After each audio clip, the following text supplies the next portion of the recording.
Hello, friends. Today, you will learn how to control your costs so that your business can quickly reach the point where it makes just enough money to cover its costs and eventually grow smartly, increasing its value.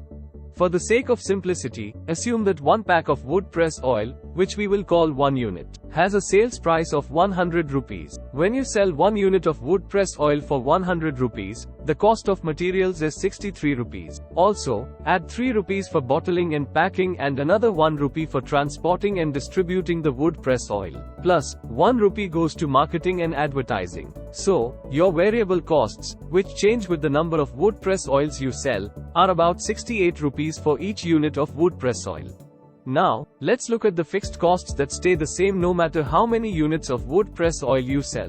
When you sell a unit of wood press oil for 100 rupees, set aside 1 rupee for renting the factory space and another 1 rupee for utilities like electricity and water, and up to 4 rupees for paying your workers, in case you are hiring external labor. If you take out a loan, include an additional 2 rupees for the interest you have to pay. All this adds up to around 8 rupees of fixed costs for each unit of wood press oil.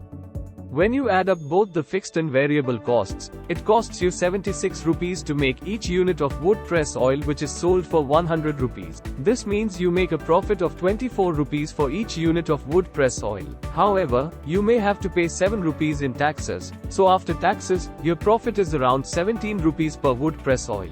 This is a simple way of saying that your net profit margin is 17%. Now, for the planning part, you have 2 choices. Either reinvest some of your profit back into the business or use the money for yourself. It's wise to put half of your profit, which is 85 paise, back into the business for things like stock. Then, you can use the other 85 paise for yourself or other purposes. To make a profit quickly, try to reduce your fixed cost. Use your own shed for making the wood pressed oils instead of renting a place. In the beginning, have family members help you to save on worker costs. Use your own money, or get help from friends, family, and business partners, instead of taking loans. This way, you won't have to pay regular interest. Offer them a share of the profits instead of a fixed payment. If you keep these costs low, you might start making a profit by the second month. When your customers like your products and your business grows, you'll need more money to run it. You'll have to buy more materials, make more products, and have enough money for finished goods and credit for stores. This is where having enough working capital is important. It helps your business grow. You can get this money from banks or local groups, but using your own earnings is the cheapest way.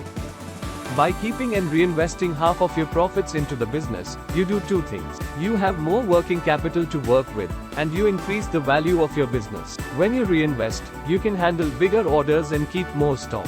This leads to more business and, as a result, increases the value of your business.